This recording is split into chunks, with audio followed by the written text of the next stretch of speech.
अस्सलाम वालेकुम। जैसे कि प्रीवियस लेक्चर में हमने जिक्र किया था कि किस तरीके से हम अपने एम्प्लॉयज़ की ट्रेनिंग एंड डेवलपमेंट कर सकते हैं, किस तरीके से हम उनको ग्रूम कर सकते हैं। क्योंकि मेन जो हमारे लिए एसेट है वो हमारा क्या होता है, ह्यूमन होता है। तो हम किसी भी कीमत पे ह्यूमन को लॉस नहीं करना चाहते, उस रिसोर्स को लॉस नहीं करना चाहते हैं जो हमारे लिए इनिशियली प्रोडक्टिव था, जिसके लिए हमने इतनी जो है ना रिक्रूटमेंट सिलेक्शन का प्रोसेस परफॉर्म किया। और अब हम उसको डायरेक्टली फॉर नो रीज़न उसको जो है ना जॉब से निकाल दें, तो ये हमारे लिए जो है ना एक बहुत बड़ा लॉस कंसिडर किया जाता है। क्योंकि जब आपने जो है ना पूरा एक प्रोसेस कर लिया रिक्रूटमेंट का, उसके लिए जो है ना एडवर्टाइजमेंट सब कुछ दे दी, आपने अपने टाइम लगाया, आपने अपनी एफर्ट्स उसके ऊपर लगाई, और फिर जो है ना आप उस एम्प्लॉय को जो है ना डायरेक्टली निकाल देते हो कि वो परफॉर्मेंस नहीं कर पा रहा है या आपके एक्सपेक्टेशन को नहीं मीट कर पा रहा। तो हमने कहा कि उसके बेटर सोल्यूशन क्या है कि आप उसका अप्रेजल बनाओ, और जहाँ पे जो डेफिशिएंसीज हैं आप उसको इम्प्रूव कराने की कोशिश करो, उसकी जो है ना लर्निंग कराओ, उसकी जो है ना ग्रूमिंग कराओ, उसको ट्रेनिंग प्रोवाइड करो, ताकि वो अपनी वीकनेसेस को ओवरकम कर सके और ऑर्गेनाइजेशन के लिए एक अच्छा एसेट साबित हो सके। लेकिन सिचुएशन हमारे पास अक्सर ऐसी आ जाती है कि हमारे एम्प्लॉय स्टिल हमें जो है ना छोड़ के चले जाते हैं। ठीक है, तो जैसे हम मार्केटिंग में कहते हैं कि हम कहते हैं कि हमारे लिए जो है ना एक नए कस्टमर को अट्रैक्ट करना जो है ना जितना मुश्किल है हमारे लिए, उतना ज़्यादा जो है ना हमारे लिए मुश्किल क्या है, अपने एग्जिस्टिंग एम्प्लॉय जो है ना कस्टमर को रिटेन करना है। क्यों? क्योंकि हमारे पास जो है ना अगर एक दफ़ा एक कस्टमर आ जाता है और परचेज करके चला जाता है, फिर दूसरी दफ़ा नया आ जाता है, फिर तीसरी दफ़ा नया आ जाता है, तो वो तो लिमिटेड नंबर ऑफ पीपल है आपके पास जो लेके जो है ना एक दफ़ा प्रोडक्ट लेके फिर उसके बाद चले जाएंगे, फिर आपके पास कोई नहीं आएगा। तो हम क्या कहते हैं कि हमने वहाँ पे जब मार्केटिंग की डेफिनेशन भी कही थी, तो हमने वहाँ पे क्या कहा था कि maintaining a sustainable relationship with employees, ठीक है, या कस्टमर्स, ठीक है, कि हम उनके साथ एक sustainable long term relationship develop करना चाहते हैं ताकि वो लोग फ्रीक्वेंटली परचेजिंग करें और अपने वर्ड ऑफ माउथ के जरिए से क्या करें, हमारे लिए जो है ना कस्टमर को अट्रैक्ट करें। सेम हमारे जो है ना यहाँ पे एम्प्लॉइज़ भी जो है ना ऑर्गेनाइजेशन छोड़ के जाते हैं, ठीक है, किसी भी रीज़न से जा सकते हैं। अच्छी ऑफ़र किसी को मिल जाती है तो वो छोड़ के जा रहा होता है, उसको अच्छा एनवायरनमेंट मिल जाता है तो वो छोड़ के जा सकता है, ठीक है, या फिर वो आपके एनवायरनमेंट से सैटिस्फाई नहीं है या प्रॉपर तरीके से वो काम को अंडरस्टैंड नहीं कर पा रहा है या ट्रेनिंग वगैरह की लैकनेस आ रही है, तो वो मजबूरन क्या करता है, ऑर्गेनाइजेशन छोड़ता है। तो जब आपके एम्प्लॉइज़ जो है ना, वो पहले भी हमने कहा था कि अगर एम्प्लॉइज़ बार-बार छोड़ के जाना शुरू कर दें, तो आप हमेशा सारा टाइम यही जो है ना करते रहोगे, हायरिंग करते रहोगे, फिर हायर करोगे, फिर हायर करोगे, तो आपकी कंसंट्रेशन अपने बिज़नेस से हट के किसकी तरफ आ जाएगी? हायरिंग और फायरिंग की तरफ आ जाएगी। तो इसलिए हमारे लिए जो है ना इम्पोर्टेंट चीज़ क्या है कि हम अपने एम्प्लॉइज़ को रिटेन कर सकें। और हमने जो है ना जो इतना टाइम लगाया था टीओ के रिक्रूटमेंट सिलेक्शन और अपने जो है ना उसकी ट्रेनिंग के ऊपर, तो अब हमारे लिए सबसे इम्पोर्टेंट चीज़ क्या है? ठीक है, कि उसको रिटेन करें। अगर हम उसको रिटेन नहीं कर सके, तो क्या होगा? एम्प्लॉयी हमारा छोड़ के चला जाएगा। छोड़ के चला जाएगा तो आपने जो इसके ऊपर कॉस्ट लगाई थी, वो सारे का सारा आपको जो है ना वेस्ट हो जाएगा। ठीक है, तो हम इसके लिए क्या करेंगे कि हम अपने एम्प्लॉइज़ को जो है ना उस तरीके से फैसिलिटेट करेंगे, जो चीज़ उनको चाहिए हम उसी अकॉर्डिंगली उसको जो है ना मोटिवेट करेंगे। हम उसकी मोटिवेशन, सैटिस्फैक्शन के सोर्सेज़ चूज़ वही करेंगे, जो उसकी नीड होगी, ठीक है? ताकि हम उसको जो है ना रिटेन कर सकें और वो हमारे साथ रहे। इसलिए कहता है कि employee retention is a process in which employees are encouraged to remain with the organization for maximum period of time or until the completion of the project. Employee retention is beneficial for the organization as well as the employee. ये दोनों के लिए beneficial हमारे पास जो है ना situation है। ये नहीं है कि हम कहें कि एम्प्लॉयर के लिए बड़ा फ़ायदा हो रहा है, बल्कि एम्प्लॉय के लिए भी फ़ायदा हो रहा है कि वो जो है मार्केट में फिर धक्के खाता फिरे, फिर कहीं पे इंटरव्यूज़ और वो सारे के सारे प्रोसेसेस करे। तो उससे बेहतर क्या है कि उसको ईज़िली जो है ना एक जॉब मिली हुई है, उसी में अपने आप को इम्प्रूव करे, ग्रूम करे और उसको कंटिन्यू करे। जहाँ तक एम्प्लॉयर की बात है, तो एम्प्लॉयर का टाइम जो है ना सेव हो जाता है, उसकी कंसंट्रेशन अपनी मेन कोर एक्टिविटीज़ की तरफ हो जाती है, बजाय इसके कि वो जो है ना बार-बार जो है ना न्यू हायरिंग और फायरिंग करे। तो इसलिए एम्प्लॉयी रिटेंशन से हमारा मुराद क्या हुआ कि हम उसको जो है ना मैक्सिमम टाइम ड्यूरेशन तक ऑर्गेनाइजेशन में रिटेन कर सकें, या फिर हमारा जो प्रोजेक्ट टाइम ड्यूरेशन था 2 साल 3 साल, हम उसके एंड तक अपने एम्प्लॉइज़ को रिटेन करके आगे ले जा सकें। तभी हम जो है ना सक्सेसफुल हो सकते हैं। अदरवाइज़ हमारे लिए जो है ना प्रॉब्लम क्या होगी कि हम जो है ना जब जितना उसको रिटेन नहीं कर पाएँगे, उतना ही हम जो है ना टाइम इन्हीं चीज़ों पे वेस्ट करते जाएँगे, हायरिंग, फायरिंग और इन चीज़ों पे टाइम वेस्ट होता रहेगा हमारा। तो इसलिए कहता है कि पहली टर्मिनोलॉजी हमारे पास इसमें जो आ जाती है दैट इज़ एम्प्लॉयी टर्नओवर। ठीक है, कि टर्नओवर कब होता है? Turnover which occurs when employees quit और are fired are fired and must be replaced by new employees results in lost productivity from vacancy. Cost of recruitment replacement employees, management time, devoted training and development, socialization expense for new employees. कि हमारे पास employee turnover जो है ना create होना शुरू हो जाता है। टर्नओवर से मुराद हमारा क्या है, छोड़ के जाना शुरू कर देते हैं वो जॉब को। तो उसकी तो कोई भी रीजन हो सकता है। ये रीजन भी हो सकती है कि वो खुद जो है ना रिजाइन करके चला जाए, या फिर हम उसको निकाल दें कि उसकी परफॉर्मेंस अच्छी नहीं थी और नए एम्प्लॉय को ले आए। तो दोनों में कोई भी वजह हो, हमारी ऑर्गेनाइजेशन की प्रोडक्टिविटी जो है ना उसकी वजह से इफेक्ट होगी, क्योंकि जब तक वो वैकेंसी फिल होगी तब तक तो हमारे ये जो है ना काम रुका रहेगा। तो वो इसको इफेक्ट करता है। फिर दोबारा एक बंदे को हायर करना, फिर उसके लिए पूरा रिक्रूटमेंट और सिलेक्शन का प्रोसेस करना, वो बहुत ज़्यादा टाइम कंज्यूमिंग हो जाता है, बहुत कॉस्टली हो जाता है ऑर्गेनाइजेशन के लिए। और फिर ट्रेनिंग करना और फिर दोबारा से सोशलाइजेशन के लिए जो है ना न्यू एक्सपेंसेस इनकर करना। तो ये चीज़ें सारी की सारी आपकी कॉस्ट को बढ़ा देती है और आपकी एफर्ट्स को डबल कर देती है बनस्बत उसकी कि जो आपके पास एग्जिस्टिंग रहता और आप उसको जो है ना प्रमोशन वगैरह प्रोवाइड करके उसको रिटेन कर सकते थे। So कहते हैं कि part of employee turnover is inevitable due to retirement, separation, promotions, or in the worst case death. Nevertheless, for operation to run smoothly, most organizations aim to optimize the rate of turnover for their organization. ये कुछ factors हमारे पास uncontrollable हैं, जिसमें जो है ना फिर आप कुछ भी नहीं कर सकते कि जैसे आपके जो है ना रिटायरमेंट टाइम पूरा हो गया तब आप उसको एक्सटेंड तो नहीं कर सकते, या फिर आपकी ऑर्गेनाइजेशन से वो अलग होना चाहता है फिर भी आप उसको जो है ना रिटेन नहीं कर सकते, या फिर आप जो है ना उसको प्रमोशन वगैरह नहीं देते। ठीक है, तो एम्प्लॉय जो है ना तंग हो जाता है कि यार कब तक एक ही पोजीशन पे काम करता रहूंगा, या फिर हो जाए ना जब उसकी एक्सीडेंट वगैरह डेथ हो जाती है तो वो तो टोटली अनकंट्रोलेबल फैक्टर है, आप तो उसको दोबारा से रिटेन नहीं कर सकते।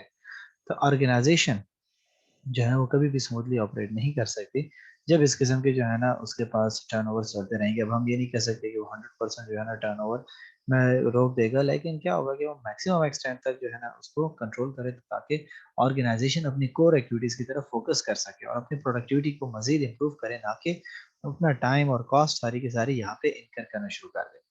तो कहता है कि well human resource department strive to minimize losses due to separations and transfer because recruiting and training new employees is very expensive.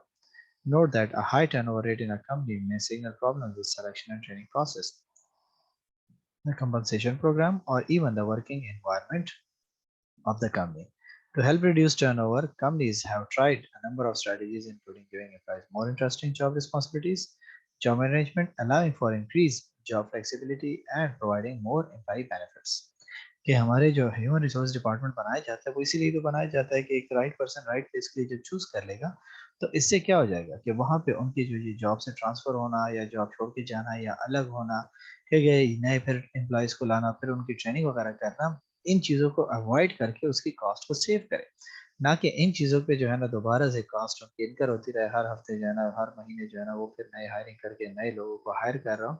तो वो जो है ना फिर ऑर्गेनाइज़ेशन के जो है ना इमेज भी खराब करता है कि वहाँ पे जो है ना लोगों का ट्रस्ट वगैरह भी जो है ना वो वीक होना शुरू हो जाता है कि यार ये किस किस्म की सिलेक्शन यहाँ पे हो रही है कि एम्प्लॉयी हाथ जाता है, 1 हफ्ता गुज़ारा नहीं होता, फिर वो वैकेंसी खाली, फिर अनाउंस कर देता है, फिर वैकेंसी अनाउंस।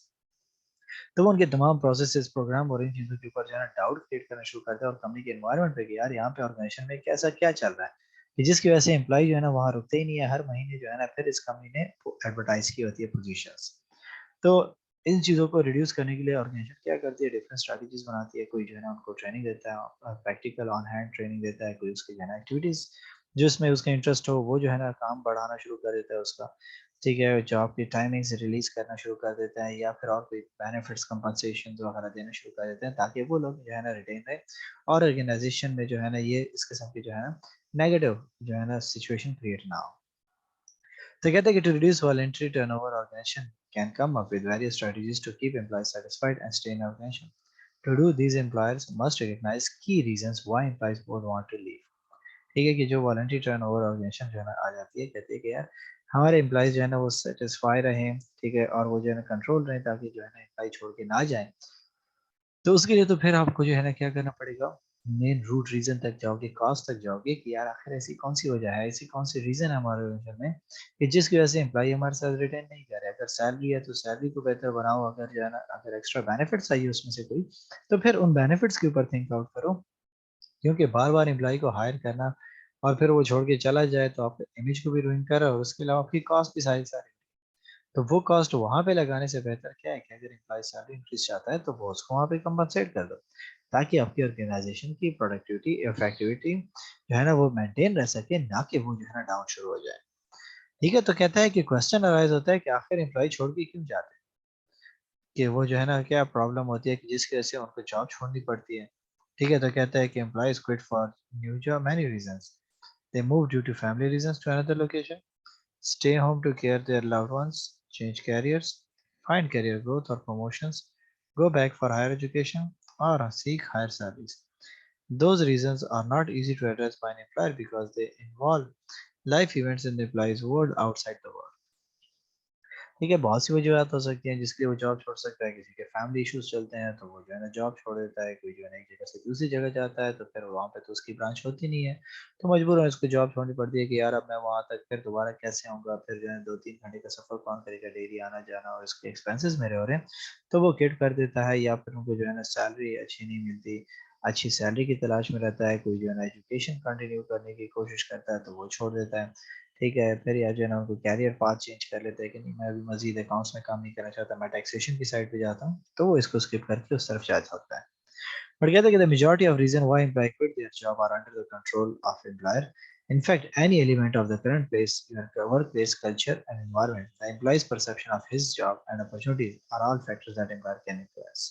ठीक है, कि उसमें से सबसे इंपॉर्टेंट रीजन क्या है जब वो जॉब छोड़कर जाते हैं, ठीक है, वो सारे के सारे जो है एम्प्लॉयर के हाथ में होते हैं। अब एम्प्लॉयर चाहे तो उसकी सैलरी बढ़ा दे तो काम हो सकता है, लेकिन अगर वो जो है ना इससे सेटिस्फाई नहीं, वर्किंग कंडीशन उसको जो है ना अच्छा नहीं मिला, ऑफिस सेटअप वगैरह अच्छा नहीं मिला, तो वो उसकी डिमांड कर रहा है, तो एम्प्लॉयर के हाथ में है, वो उसको चेंज कर सकता है। ठीक है, लेकिन एक बंदा जो है ना वो ट्रांसफर हो रहा है, या फिर जो है ना वो फैमिली रीजन की वजह से कुछ इश्यूज बन रहे हैं, तो फिर वहां पे तो जो है ना कुछ नहीं कर सकते ऑर्गेनाइजेशन। तो कहता है कि हमारे पास जो है ना ये जो वर्क प्लेस या फिर कल्चर या फिर एनवायरनमेंट जो है ना ये सारा का सारा क्या है। ठीक है, एम्प्लॉय के परसेप्शन है कि वो जो है ना अपनी जॉब को कैसे देखता है, किस तरीके से अपने आप को दूसरों के साथ कंपेयर करता है, और कैसे वो अपॉर्चुनिटीज को अवेल करता है, ये सारे के सारे जो है ना एम्प्लॉयर के ऊपर है कि एम्प्लॉयर उसको जो है ना किस तरीके से इन्फ्लुएंस करता है। ठीक है, कि वो जो है ना किस तरीके से अपने एम्प्लॉय को एक अच्छा एनवायरनमेंट, एक अच्छा इमेज और एक जो है ना माइंडसेट कैरियर डेवलपमेंट उसकी कर सकता है कि वो बंदा यहाँ पे ग्रूम कर सके और वो रिटेन रह सके। तो कहता है कि many following are the some examples of reason that can affect an employee's decision to leave among others. Relationship with the supervisor and coworkers, अक्सर यही होता है कि जी अपने सुपरवाइजर और कोवर्कर के साथ उनके ताल्लुकात अच्छे नहीं होते, इश्यूज चल रहे होते हैं। ठीक है, बायस डिसीजन मेकिंग चल रही होती है, तो उसकी वजह से वो छोड़ देता है। अनचैलेंजिंग वर्क टास्क एक आम सादा सा काम होता है, बैठ जाओ बस स्टैंप लगाते रहो, बोर हो गए कि यार ये क्या है कि पूरी जिंदगी बस अब मैं स्टैंप लगाता रहूंगा और कोई काम नहीं है मेरा, तो इससे वजह से छोड़ देता है। फाइनेंशियल रीजन कि इतना जो है ना कमा नहीं रहा था जितना जो है ना उसकी कॉस्ट इनकर रहती है आने जाने पे, छोड़ देता है। फैमिली एंड पर्सनल रीजंस, ठीक है, कोई डेथ हो जाती है फैमिली में, या कोई जो है ना और इशू क्रिएट हो जाता है जिसकी वजह से वो घर में जो है ना इतना उलझ जाता है कि वो जो है जॉब को टाइम ही नहीं दे सकता, वहां पे कंसंट्रेट नहीं कर पा सकता। Termination of fix contract, contract किया था, टाइम ड्यूरेशन कंप्लीट, जॉब छोड़ के जाना पड़ेगा अब तो। ठीक है, financial instability of the company, company stable नहीं है, कोविड सिचुएशन है या लॉसेस में जा रही है या डिफॉल्ट होने के करीब है, तो एम्प्लॉय जो है ना पहले से स्विच कर लेता है कि यार फ्यूचर में ये लोग हमें निकालें तो इससे बेहतर है कि मैं पहले से अपने लिए एक अच्छी जगह दे। Like of flexible work hours के, फ्लेक्सिबल वर्क आवर्स नहीं है कि जैसे बैंक में होता है कि 9 o'clock आपने फिक्स आना होता है, फिर उसके बाद छुट्टी किस वक्त होगी, घर किस वक्त जाना है, कुछ अता पता नहीं है, तो एम्प्लॉय इससे भी जो है ना वो क्या हो जाते हैं कि जो है ना डिससेटिस्फाई हो जाना शुरू हो जाते हैं, और वो स्विचिंग का सोचते हैं कि यार ये क्या हिसाब है, सुबह 9 बजे जाना पड़ता है और फिर उसके बाद कोई पूछता नहीं है, ठीक है, कि जब तक 1 रुपए का हिसाब उसको ना दे दो तब तक हमें पूरा रात तक बैठना पड़ेगा। तो इस किस्म की जो है ना सिचुएशंस क्या करती हैं एम्प्लॉयज को ना इरिटेट करती हैं, और वो जो है ना जॉब डिससैटिस्फैक्शन की तरफ उनको लीड करती है। तो इसके लिए हम कहते हैं कि किस तरीके से रिटेन करेंगे, उसके लिए क्या स्ट्रेटजीज होंगी। तो क्या कहता है कि while offering a good payback is important, company need to go a little deeper to make sure their turnover rate is lower. Progressive HR functions are now ensuring that employees establish a long-term association with the company beyond the pay check. ठीक है, कि हमारे पास जो है ना क्या है कि आप उसको एक अच्छी इंपॉर्टेंट दो, ठीक हो गया, या प्रायोरिटी उनको देते हो, लेकिन यहाँ पे सिर्फ ये चीजें काफी नहीं है कि हम इन चीजों को सिर्फ सरसरी देख लें कि अच्छा इसको ये चाहिए, इसको ये चाहिए, और बस काम जो है ना निपटा ले। कंपनी का मेन फोकस क्या होता है, अपने जो है ना टर्नओवर को लो करना, ताकि वो जो है ना एम्प्लॉयज को रिटेन कर सके और अपने फोकस किसकी तरफ हो, अपने मेन एक्टिविटीज की तरफ हो। तो वो तभी पॉसिबल है जब ऑर्गेनाइजेशन लॉन्ग टर्म की जो है ना कनेक्टिविटी उनके साथ जो है ना क्रिएट करना शुरू करते हैं, ना कि वो सिर्फ इसके ऊपर फोकस करे कि यार मेरा एम्प्लॉय कितने अर्से तक रहेगा, मैंने इसकी सैलरी बढ़ा दी, वो जो है ना खुश हो गया, अब जो है ना मेरे साथ चलता रहेगा, बल्कि आप उसको जो है ना फ्यूचर में लाने की कोशिश करोगे कि वो बंदा आपके साथ एक लॉन्ग टर्म के लिए रिलेशनशिप बना सके. So कहते हैं कि here are few strategies that an HR function can employ to retain its valuable employees. Number one, a well-defined career path. ठीक है कि सबसे इम्पोर्टेंट चीज क्या है कि ऑर्गेनाइजेशन में एम्प्लॉयज को जब अपना फ्यूचर नजर नहीं आता, उनको कोई ग्रोथ नजर नहीं आती, तो वो इस वजह से भी तंग हो जाते हैं कि यार मेरा तो यहाँ पे कोई फ्यूचर है ही नहीं, मैं कोई जो है ना ऊपर स्टेप की तरफ जा ही नहीं सकता, मुझे कभी प्रमोशन मिल ही नहीं सकती, तो वो इस जॉब से तंग हो जाता है और वो इसको जो है ना लीव करने की सोचता है. So कहते हैं कि employees, whether freshers or ones with experience, want to understand how the leadership of an organization can facilitate their growth. They want to see tangible examples of how their counterparts have grown in their firm. For many, growth is not just a vertical ladder. A lateral lattice is equally important. The young workforce is keen on having early experiences of doing different things rather than being sandboxed into one job role. Hence, it is important for companies to chart out well-defined career paths that factors in a variety of work that encourages their employees to stick to the organization. कि हमारे पास जो है ना चाहे वो fresher हो या हमारे पास जो है ना एक्सपीरियंस लोग हो, हमें उनको समझना होगा क्योंकि वो चाहते हैं कि हम जो है ना अपने लीडरशिप स्टाइल और मैनेजमेंट स्टाइल को देख सकें और जो है ना ऑर्गेनाइजेशन को ग्रो कर सकें. ठीक है, तो इसी तरीके से क्या हो जाता है कि वो जो है ना टेंजिबल बेनिफिट्स की तरफ देखते हैं, लेकिन उसके साथ साथ बाकी कुछ भी ऐसे फैक्टर्स होते हैं जो उसके मैटर करते हैं. अभी ये जरूरी नहीं है कि जी प्रमोट हो गया, असिस्टेंट था तो मैनेजर हो गया, मैनेजर से फिर हायर की तरफ चला गया, फिर सीईओ की तरफ पहुंच गया. ये चीजें अपनी साइड पे है, लेकिन हमेशा ये चीजें हमारे लिए जो है ना इतने इम्पोर्टेंस या प्रायोरिटी नहीं रखती. हमारे पास हमारे जो है लेटर्स जो है ना बड़ा इंपॉर्टेंट रोल प्ले करता है. जिस तरीके से आप देखो कि आपके एम्प्लॉयज जो है ना वो अपने एग्जिस्टिंग काम से बोर हो जाते हैं, तो आप उसकी जॉब रोटेशन करो, उसको जो है ना नई एक्टिविटीज दो, न्यू जो है ना उनको टास्क दिया करो, ताकि वो जो है ना ऑर्गेनाइजेशन में क्या हो सके, अपना फ्यूचर देख सकें कि यार मैं भी ग्रो कर सकता हूँ, मुझसे ये काम कराए, तो इसका मतलब ये है कि कल को वैकेंसी जब आएगी तो ये लोग मुझे जो है ना उसके लिए क्या करेंगे, पसंद करेंगे, बजाय इसके कि वो किसी और को जो है ना वहां पे लेकर आए उस पोजीशन के लिए. तो मुझे अभी से ट्रेन किया जा रहा है, मुझे ग्रूम किया जा रहा है, मुझे फैसिलिटेट किया जा रहा है. तो इट मीन्स कि मैं जो है ना नए नए टास्क, वैरायटी ऑफ टास्क की तरफ जाऊंगा, ना कि सुबह से शाम तक एक ही काम बस करता रहूंगा और सारी जिंदगी मैं उसी काम के साथ स्टिक रहूंगा. सेकंड, हमारे पास आ जाता है कंपनसेशन. उसका रोल काफी इंपॉर्टेंट कंसिडर किया जाता है. ठीक है कि compensation constitute the largest part of the employee retention process. The employees always have expectation regarding their compensation packages. Compensation packages vary from industry to industry, so an attractive package compensation package plays a critical role in retaining the employees. ठीक है, क्या सबसे important चीज क्या है कि आप उसको बेनिफिट सैलरीज वगैरह कैसे दे रहे हो. तो मेन रीजन हमारे पास सैलरी या सैलरी के लिए लोग काम करते हैं. ठीक है कि उसको पे किया जाए. तो ऑर्गेनाइजेशन के लिए इन चीज़ को देखना कि कंपनसेशन पैकेज कैसे डिसाइड करेगा और वो जो है ना किस तरीके से उसको पे करता है. अब हम ये नहीं कह सकते कि मैं जो है ना मैं एक मैन्युफैक्चरिंग बिजनेस को एसोसिएट कर दूं जी टीचिंग के साथ कि जी मैन्युफैक्चरिंग में वहाँ पे इतनी सैलरी दे रही है, टीचिंग में इतनी सैलरी नहीं दे रहे. तो दोनों अलग अलग आपके पास सेक्टर्स इंडस्ट्रीज हैं और उनके pay packages industry to industry vary करती है कि कौन कितना उसको पे करता है. मेन हमारे लिए क्या है कि हम अपने कंपनसेशन पैकेजेस को इतना अट्रैक्टिव बना लें कि हमारे एम्प्लॉय जो है ना वो ऑर्गेनाइजेशन को छोड़ के जाने का सोचे ही नहीं. अगर उसको एक अच्छी ऑफर भी आ रही हो तो वो कंपैरिजन करे कि यार मुझे यहाँ पे क्या क्या बेनिफिट्स मिल रहे हैं, वो चीजें मुझे वहां पे नहीं मिलेगी, तो वो खुद ब खुद डिसीजन मेकिंग को कैंसिल कर देगा और कहेगा कि नहीं बस ये जहाँ पे मैं बैठा हूँ दैट इज ऑल एनफ. सो कहते हैं कि compensation include salary and wages, bonus, benefits, prerequisites, stock options, bonuses, vacations, etc. While setting up the package, the following components should be kept in mind. कि ऑर्गेनाइजेशन जो है ना compensation में salaries, wages, bonus देना, benefits provide करना extra, या जो है ना उसके लिए कोई मेजर रिक्वायरमेंट्स रखना, ठीक है, या फिर उनको स्टॉक्स वगैरह प्रोवाइड करना, ये सारी की सारी चीजें हमारे लिए क्या करते हैं कंपनसेशन में इन्वॉल्व होती हैं. लेकिन हमें कुछ चीज़ों का ख्याल रखना होगा जब हम इन चीज़ों को जो है ना डिसाइड करेंगे कि किसको कितनी सैलरी देंगे, क्या बेनिफिट देंगे, क्या बेनिफिट्स नहीं प्रोवाइड करेंगे. तो इसके लिए हमें जो है ना फ्यूचर पर्सपेक्टिव से इस चीज़ों को ध्यान में रखना होगा.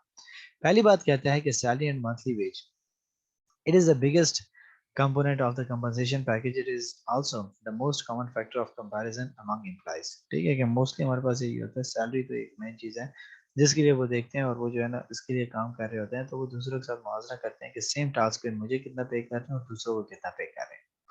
सेकंड कहता है कि salary and wages represent the level of skills and experience an individual has. Time to time increase in the salaries and wage of employees should be done, and this increase should be based on the employee's performance and his contribution to the organization. ठीक है कि जो जितना वहाँ पे retain करते जितना experience बंदा होगा एक्सपीरियंस गेन करते जाएगा वहाँ पे क्या होगा उसकी सैलरी आहिस्ता आहिस्ता टाइम के साथ इंक्रीज होती जाएगी इम्प्रूव करती जाएगी और वो उतना ही ऑर्गेनाइजेशन के लिए प्रोडक्टिव साबित होना शुरू हो जाएगा. फिर कभी-कभार आपके पास जो है ना ऑर्गेनाइजेशन बोनसेस भी प्रोवाइड करती है. ठीक है कि साल के एंड पे जो है ना कोई अच्छे कार्य कर देगी और उसपे जो है ना क्या कर देते हैं या कोई इवेंट आ रहा होता है तो वहाँ पे हम अपने एम्प्लॉइज़ वगैरह को क्या करते हैं कोई बोनस वगैरह प्रोवाइड कर देते हैं. तो वो भी एक कंपनसेशन टूल है. इकोनॉमिक बेनिफिट्स आप उनको प्रोवाइड करते हो, पेड लीव्स उनको दे देते हो. ठीक है, ट्रैवलिंग कंसेशन प्रोवाइड कर देते हो या फिर किसी और किस्म की जो है ना फैसिलिटी उनको देते हो, होटल, ड्रिंक, रिज़ॉर्ट्स और वो चीज़ें जो है उनको प्रोवाइड करते हो. तो वो भी सारी की सारी हमारे पास इकोनॉमिक बेनिफिट्स में कंसिडर की जाती हैं. लॉन्ग टर्म इंसेंटिव्स कि आप उनको जो है ना स्टॉक्स या शेयर्स वगैरह जो है ना दे देते हो ताकि जो है ना एम्प्लॉइज को रिटेन किया जा सके वो ऑर्गेनाइजेशन के साथ कनेक्टेड रहें. ठीक है और वो जो है ना ऑर्गेनाइजेशन में अपना पार्ट समझ के उसमें कंट्रीब्यूट करने की कोशिश करें. Then we have health insurance. ठीक है कि बाहर कंट्रीज में भी ये चीज़ बड़ी इंपॉर्टेंट है कि हेल्थ इंश्योरेंस दी जाए क्योंकि हेल्थ और उस पर बहुत ज़्यादा कास्ट आती है टेस्टिंग और इन चीज़ों पे. तो अगर उसकी ऑर्गेनाइजेशन इस किस्म की जो है बेनिफिट उसको प्रोवाइड करती है हेल्थ इंश्योरेंस वगैरह प्रोवाइड करती है तो वो मोटिवेट होता है इससे भी. आफ्टर रिटायरमेंट हमारे यहाँ देख ले तो रिटायरमेंट में क्या होता है सबसे ज़्यादा लोग किस लिए खुश होते हैं कि जो है ना उनको जीपी फंड वगैरह प्रोविडेंट फंड वगैरह मिलेगा तो वो इसलिए सरकार की तरफ जाते हैं कि चलो जी हम जो है ना रिटायरमेंट ले लेते हैं या छोड़ कोई मसला नहीं हमारे लिए क्या होगा हमें जो है ना अपना जो कंपनसेशन हमारा पेंशन है वो हमें तो टाइम भी मिलता रहेगा कंप्लीट मिलता रहेगा. तो फिर मेरे जो है ना ऑर्गेनाइजेशन में रहने का क्या फ़ायदा. फिर उसके बाद कहते हैं मिसलेनियस कंपनसेशन कि आपके पास जो है ना कोई भी साइकोलॉजिकल काउंसलिंग वगैरह कर सकते हो, लीगल असिस्टेंस वगैरह अपने एम्प्लॉय को प्रोवाइड कर सकते हो. ठीक है और जो है ना कंपनी के प्रोडक्ट उसको सस्ते दे दो या जो है ना वो कंपनी की गाड़ी वगैरह को इस्तेमाल कर सकता है. तो डिफरेंट किस्म के कंपनसेशन पैकेजेस हमारे पास जो है ना डिसाइड कर सकते हैं कि जिसके ज़रिए से हम क्या कर सकें अपने एम्प्लॉय को रिटेन कर सकें. लेकिन मेन सोर्स हमारे पास क्या हुआ हमारे पास जो है ना जो इशू चलता है वो पैसों के ऊपर चलता है, सैलरीज और वेजेस के ऊपर चलता है. तो अगर उसको प्रॉपर तरीके से डिसाइड कर लिया जाए और डिज़ाइन कर लें स्ट्रेटजी को तो फिर ये मसला हमारे पास ओवरकम हो सकता है. थर्ड हमारे पास जो इशू चलता है दैट इज वर्क रिलेशनशिप. ठीक है कि जहाँ पे जो बंदा काम कर रहा है उसके सराउंडिंग उसको बड़ा इफेक्ट करती है. वो इन चीज़ों को भी बॉदर करता है कि मेरे आसपास क्या हो रहा है मैं किन लोगों के साथ काम कर रहा हूँ ये भी बड़ा इंपॉर्टेंट रोल प्ले करता है. इसलिए कहता है कि work relationship that effect company retention include supervisory management support and co-worker relationship. A supervisor or manager builds positive relation and aids retention by the fair and non-discriminatory, allowing work more flexibility and work-family balancing, giving feedback that recognizes employee effort and performance and supporting career planning and development. ठीक है कि आपके पास जो है work relationship बड़ा important है वही जो है ना मेन रोल प्ले करता है कि किस तरीके से आपने जो है ना एम्प्लॉय को रिटेन करना है. ठीक है तो कहता है कि जैसे वो आपकी सुपरवाइजर मैनेजमेंट सपोर्ट हो गया वर्कर कोवर्कर रिलेशनशिप हो गया ये सारी की सारी चीज़ें मैटर करती हैं. और इनमें आपने जो है ना पॉजिटिविटी क्रिएट करनी होगी ताकि वो लोग जो है ना कंधे से कंधा मिला के चलते रहें ना कि वो एक दूसरे को जो है ना इफेक्ट करना शुरू कर दें. ठीक है तो इस तरीके से जब नॉन डिस्क्रिमिनेटरी एक्शन वगैरह परफॉर्म होंगे तो आपके एम्प्लॉय जो है ना वो कभी भी आपको छोड़ने के बारे में नहीं सोचेंगे. ठीक है उनके जो है ना वर्किंग आवर्स को अच्छा कर दो फैमिली के साथ जो है ना लाइफ बैलेंस रख सकते हैं उसको फीडबैक दो कि कैसा काम कर रहे हैं इंप्रूवमेंट आ रही है कि नहीं आ रही. तो ये रिकग्निशन वगैरह उसको क्या करेगी मजीद सपोर्ट करती है. तो कहते हैं कि additionally many individuals build close relationship with coworkers. Such work-related friendship do not appear on an employee record, but these records can be an important signal that an employee workplace is positive. Overall, what is this? What this mean is that it is not just where people work, but it also with whom they work. That affects every employee's retention. If employees are not linked with or do not relate to their work or coworkers, there is a greater likelihood for turnover to worker. ठीक है कहते हैं कि हमारे पास हर organisation में जो है ना मेन चीज़ क्या हो जाती है कि अपने एम्प्लॉइज के साथ कोवर्कर के साथ एक सस्टेनेबल रिलेशनशिप डेवलप करो एक अंडरस्टैंडिंग डेवलप करो ताकि जो है ना एक फ्रेंडली इन्वायरमेंट हो जहाँ पे आपकी चीज़ें क्या हो वो जो है ना आपके एम्प्लॉय रिकॉर्ड पे नहीं आएंगी बल्कि क्या होगा ये रिलेशनशिप इसलिए इंपॉर्टेंट होगा कि वो एक पॉजिटिव इन्वायरमेंट क्रिएट कर सके उनके लिए डिस्कशन का चांस मिल सके उनको जो है ना प्रॉब्लम को सॉल्व करने के जो है ना डिस्कशन कर सके. ठीक है जब इस किस्म की चीज़ें नहीं होंगी ऑर्गेनाइजेशन के अंदर ठीक है तो एम्प्लॉय किस तरीके से काम को समझेंगे वो किस तरीके से इंप्रूवमेंट लेकर आएंगे कि कहाँ पे गलती हो रही है कहाँ पे नहीं हो रही वो सारी की सारी डिफिशियंसीज जो है ना उसको कौन आइडेंटिफाई करेगा। तो इसलिए क्या कहा कि it is not just where people work but also with whom they work. और ये चीज भी जो है ना बड़ी मैटर करती है कि ये नहीं है कि बस वो आता रहे सुबह और फिर चला जाए और किसी के साथ जान पहचान ना हो, उसको किसी न किसी तरीके से सोशलाइज होना पड़ता है उस ऑर्गेनाइजेशन में। और अगर उसको जो है ना अपने माइंडसेट के अकॉर्डिंगली वहाँ पे जो है ना कोऑपरेटिव लोग नहीं मिलते हैं, तो वो उकताना शुरू हो जाता है और वो जॉब को छोड़ने के बारे में सोचता है कि यार यहाँ पे मेरे माइंडसेट सेट नहीं हो रहा, मैं जो है ना दूसरे ऑर्गेनाइजेशन में चला जाता हूँ, वहाँ पे मैं उस चीज़ को ज़्यादा इजी समझ सकता हूँ। तो वो हमारे पास जो है ना इश्यूज चलता है। ठीक है कि हमें इन चीज़ों को अंडरस्टैंड करना पड़ता है कि हमारे एम्प्लॉयज कहाँ पे जाना चाहते हैं, कौन किसके साथ काम करना चाहता है। देन हमारे पास आ जाता है जॉब एंड वर्क लाइफ। ठीक है कि आपकी जो है जॉब एंड वर्क लाइफ बड़ी मैटर करती है। इन चीज़ों को देखना भी बड़ा मैटर करता है कि many individuals have been have seen a decline in job security during past decade. All the downsizing, layoffs, mergers and acquisition, and organizational restructuring have affected employee loyalty and retention. As co-workers experience layoffs and job reductions, the anxiety level of the remaining employee rise. Consequently, employees start thinking about leaving before they to get cut. Organizations in which job continuity and security are high tend to have a higher retention rates. कि हमारे यहाँ जो है ना क्या होता है कि जॉब और उसका वर्क लाइफ को देखना भी बड़ा इंपॉर्टेंट हो जाता है कि ऑर्गेनाइजेशन में हर बंदा क्या करता है।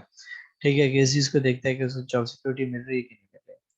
फिर हमारे पास चाहे ऑर्गेनाइजेशन से उनको निकाला जाए या फिर उनको जो है ना गोल्डन हैंडशेक दी जाए या फिर वो कंपनियां वगैरह मार के और एक्वायर कर रही थी एक दूसरे को। तो क्या होता है वहाँ पे हमारे पास जो है ना रिस्ट्रक्चरिंग होगी, हम अपने एम्प्लॉयज वगैरह रिटेंशन को देखेंगे, उनके जो है ना लेवल्स को चेंज करते जाएंगे, वो हमारे पास फ्लेक्सिबल होते जाएंगे। क्यों? क्योंकि हमारे पास जो है ना यही हमारे लाइफ कस्टमर है। अगर हम इनको लूज कर देते हैं तो ये लोग हमारे पास जो है ना वहाँ पे एडजस्ट होकर क्या करेंगे, हमें बेनिफिट प्रोवाइड करेंगे, ना कि हमारे ऑर्गेनाइजेशन को नुकसान पहुंचाएंगे। तो इसलिए कहता है कि सम jobs are considered good and other are thought to be bad, but not all people agree on which jobs are which. As mentioned previously, the design of jobs and people preference can vary significantly. Job design factor that can impact retention includes the following. ठीक है कि job अच्छी हो या बुरी हो, यार बंदे की अपना पर्सपेक्टिव है। ठीक है, कोई उसको गलत समझता है, कोई उसको अच्छा समझता है। तो हर एक बंदा जो है ना अपने लेवल पे उसके अकॉर्डिंगली देख सकता है। कोई हमारे पास जो है एग्री नहीं कर सकता कि कौन कौन सी जॉब किस लिए है, किस लिए नहीं है। तो इसलिए सबसे इंपॉर्टेंट चीज़ हमारे लिए क्या है कि हम जो है ना जॉब डिजाइन उसके ऊपर फोकस करें और लोगों के ऊपर फोकस करें कि लोग किस चीज़ को किस तरीके से इंटरप्रेट करते हैं, कैसे इस चीज़ को देखते हैं। तो फिर हम क्या करेंगे कि वहाँ पे उसके साथ हम कंपैरिजन करेंगे कि एम्प्लॉई हमारे पास जो है ना वहाँ पे ऑडिशन में रिटेन कर रहा है कि नहीं कर रहा। तो कहते हैं कि नॉलेज स्किल्स। ठीक है कि job design factors that can impact retention include the following. कहते हैं कि knowledge skills abilities mismatch either through over qualification और under qualification can lead to turnover. कि एम्प्लॉय जो है ना उसके पास एजुकेशन लेवल ज्यादा है, लेट्स से उसने सीए किया हुआ और उसको इन्वेंट्री ऑफिसर बना दिया जाता है। अब इन्वेंट्री में गोदाम में बैठ कर सिर्फ गिनती कर रहा है, तो वो इससे तंग हो जाएगा, ऑर्गेनाइजेशन छोड़ के चला जाएगा। या फिर उसकी क्वालिफिकेशन फुलफिल नहीं और वो काम को नहीं समझ पा रहा, अंडरस्टैंडिंग नहीं कर पा रहा, तो फिर भी वो तंग हो जाएगा और ऑर्गेनाइजेशन को छोड़ देगा। Job accomplishments and workloads demand that are dissatisfying and stressful may impact performance and lead to turnover। जैसे मैंने बैंक का कहा कि उनका जो है ना ज़्यादा होता है, फिर उसके बाद स्ट्रेस ज़्यादा होता है, फिर वर्कलोड ज़्यादा जो है हो जाता है। तो ये तमाम चीज़ों से वो लोग जो है ना उगता जाते हैं और इसको छोड़ देते हैं। थर्ड कहता है कि both timing of work schedules and geographic locations may contribute to burnout of some individuals। ठीक है कि हमारे पास जो है ना वर्क स्केजुअल्स और ज्योग्राफिक लोकेशन बड़ी मैटर करती है कि कहाँ पे किस वक्त जो है ना काम किया जाता है, किस तरीके से काम लिया जाता है, कौन सी चीज़ें मैटर करती है, कौन सी नहीं करती। दूसरे कल्चर में वो चीज़ें जो है ना चेंज करती है। तो जोग्राफिकली जब आप मूवमेंट करते हो तो वहाँ पे आपके पास ये चीज़ें चेंज होने शुरू हो जाती हैं, तब भी आपके पास कल्चर इफेक्ट करता है। और कहता है कि जी the ability of employees to balance work and life requirements affects their job performance and retention. ठीक है कि उसके अपनी जो है ना वर्क लाइफ को प्रॉपर्ली मेंटेन कर रहा है कि नहीं कर रहा, स्ट्रेस रहता है या रिलैक्स रहता है। तो अगर वो इन चीज़ों को जो है ना ओवरकम इजीली कर लेते हैं और उनके दरमियान आप जो है ना क्या कर लेते हो कि वो जो आपके हम कहते हैं कि जी लैकनेसेस जहाँ पे आ रही है वो खत्म हो जाए तो ज्यादा बेहतर हो जाता है। नेक्स्ट हमारे पास कहता है कि वर्क लाइफ बैलेंस। ठीक है कि वो चीज़ हमारे पास मैटर करती है क्योंकि वर्क लाइफ जो है ना वो इफेक्ट ना हो। ठीक है कहता है कि irrespective of their industries, it is important for working professionals to maintain a work-life balance. While high-paying jobs do demand longer hours of work, organizations should implement flexible working hours and work from home policies where respecting their core office culture. Practices like occasional work from home, flexible work arrangements, me time, keeping a chunk of their time to pursue a hobby of their choice are ways to help employees maintain health, healthy work life balance, कि उनके work life, उनके social life को भी देखो कि यार वो भी तो इंसान है, वो भी जो है इंटरेक्शन करेगा, अपनी फैमिली को टाइम देगा, अपनी बाकी एक्टिविटीज को मैनेज करेगा, काम वाम करेगा।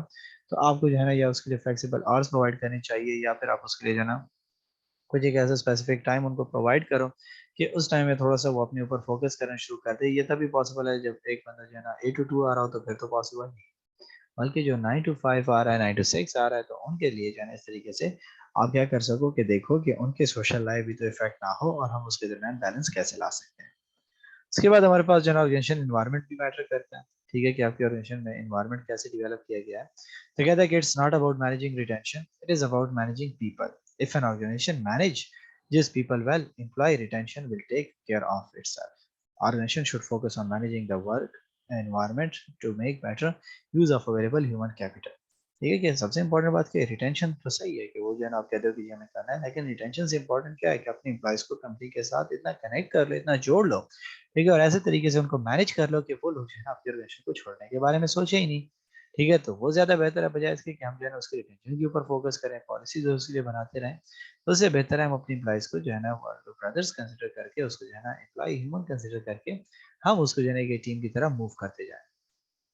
ठीक है, तो हमारे पास जो है ना ऑर्गेनाइजेशन के लिए जो है ना क्या हो सकता है, कहते हैं कि organization should focus on managing the work environment to make better use of your human resource. के ह्यूमन रिसोर्स तो आपके पास इजीली गेन कर सकते हो, काम भी ले सकते हो उससे, लेकिन अगर उसको एक अच्छा एनवायरनमेंट प्रोवाइड करोगे तो वो इफेक्टिवली आपको रिजल्ट्स देंगे।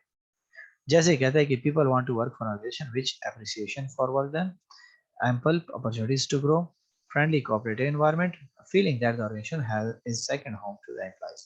ये है कि जब आप उसको इस चीज़ का एहसास दिला देते हो कि वो जो है ना वो ऑर्गेनाइजेशन जो है ना उसका घर है दूसरा, ठीक है, और उसको ग्रोथ की अपॉर्चुनिटीज भी दी जा रही है, और उसको जो है ना जो काम किया जाता है उसके परफॉर्मेंस प्रॉपरली अप्रेजल होता है। जिसकी परफॉर्मेंस अच्छी नहीं होती उसको जो है ना डायरेक्टली किया किया जाता है, क्वेश्चन किया जा सकता है, और जो है ना परफॉर्मेंस अच्छी कर रहा है उसको जो है सपोर्ट किया जाता है, अप्रिशिएट किया जाता है। एक कोऑपरेटिव फ्रेंडली एनवायरनमेंट बन जाए तो एम्प्लॉय उस ऑर्गेनाइजेशन को कभी भी नहीं छोड़ेगा। चाहे उसको जो है ना डबल कीमत मिलना शुरू हो जाए दूसरे ऑर्गेनाइजेशन से, वो क्या करेगा, वो अपने सोशल गैदरिंग्स को कभी नहीं छोड़ेगा। और उस एनवायरनमेंट में हमारे पास कौन सी चीजें फैक्ट जो है ना मेंटेन करती है, कल्चर हो गया, वैल्यूज हो गई, company reputation, quality of people organization, employee development and career growth, risk taking, use of leading technologies and trust. कि हमारे पास जो है ना जो ऑर्गेनाइजेशन एनवायरनमेंट में आ जाती है, वो हमारा कल्चर है कि किस तरीके से आपने कल्चर बनाया ऑर्गेनाइजेशन में, किस तरीके से एम्प्लॉयज एक दूसरे से मिलते हैं, उठते बैठते हैं। ठीक है, वो सारी की सारी चीजें, वैल्यूज की कौन सी चीजें इंपॉर्टेंट है उनके लिए, कौन सी नहीं है, कंपनी का रेपुटेशन किस तरीके से वो मेंटेन करता है, लोग जो है ना वहाँ पे ऑर्गेनाइजेशन में क्या काम कर रहे हैं, किस तरीके से काम कर रहे हैं, उसके ऊपर जो है ना कोई फ्रॉड और उसके केसेस तो नहीं चल रहे।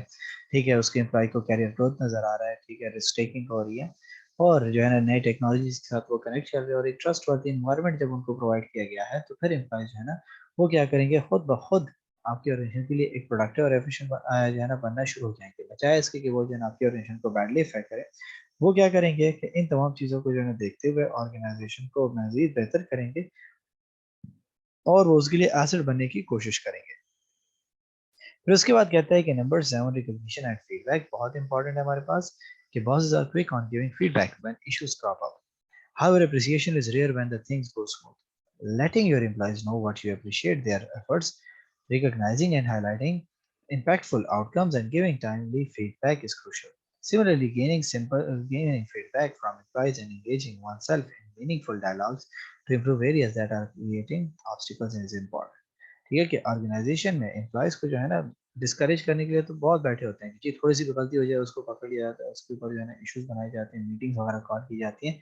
ठीक है, लेकिन जहाँ पे अप्रिसिएशन की बात आती है तो ऑर्गेनाइजेशन जो है ना उसको बॉदर ही नहीं करती, कहता है अच्छा ठीक है ना, बस सही है, काम कर लिया, हो गया। ठीक है, अब ये तो इसके काम का हिस्सा था, कौन सा ऐसे जो है ना खास तीर मार दिया उसको, क्योंकि वो जो है ना अगर इन चीज़ों को हाईलाइट करेगा, अप्रिशिएट करेगा, तो इससे क्या होगा, वो बोनस और कोई ना कोई बेनिफिट मांगेगा, और ऑर्गेनाइजेशन जो है ना बेनिफिट वगैरह अपने दिए जाने को ह्यूज कॉस्ट समझती है। तो क्या हो जाता है कि वो जो है ना इस वजह से फीडबैक वगैरह प्रोवाइड ही नहीं करते, और अगर प्रोवाइड करते हैं तो वैसा होता है कि एम्प्लॉय जो है उससे मजीद डिस्करेज हो जाता है। तो हमें इन चीज़ों को अंडरस्टैंड करना होगा, हमें पॉजिटिव जो है ना एम्प्लॉयज़ को फीडबैक देना होगा, क्योंकि ताकि वो लोग जो है ना इन चीज़ों को मजीद इम्प्रूव कर सके, और उनको नज़र भी आए कि हाँ ऑर्गेनाइजेशन हमें सपोर्ट कर रही है और हमारे फेवर में काम कर रही है। लास्ट में हमारे पास आता है transparent and fair reviews. Enabling transparent and clear reviews and appraisal for employees help them achieve more with a clear picture of being rewarded on the basis of merit.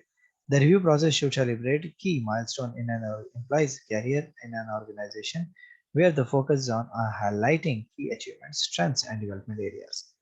Followed by mutually agreed upon goal setting discussions. Captainship में जो goals वगैरह decide हुए उसके accordingly अगर employ जो है ना क्या किया जाता है उसका अप्रेजल बनाया जाता है तो उसमें कोई बाइसनेस ना हो, कोई ऐसी जो है ना फेवरेटिज्म ना हो कि वो इसको डिस्करेज कर दे कि यार हमारा जो है ना जब फीडबैक लिया गया तो हर एक से पूछा गया, हर एक पर्सपेक्टिव से जो है ना प्रॉपर तरीके से हमारे बारे में इंफॉर्मेशन की गई, लेकिन जहाँ पे बात आ गई आपके पास जो है ना उससे फलाने एम्प्लॉय की तो उन्होंने जो है ना कोई इन्वेस्टिगेशन नहीं की, कुछ नहीं किया और डायरेक्टली बस उसको प्रमोट कर दिया कि नहीं ये जो है ना बड़ा बंदा अच्छा काम कर रहा है, उसको पॉजिटिव फीडबैक देके उसको सपोर्ट किया गया।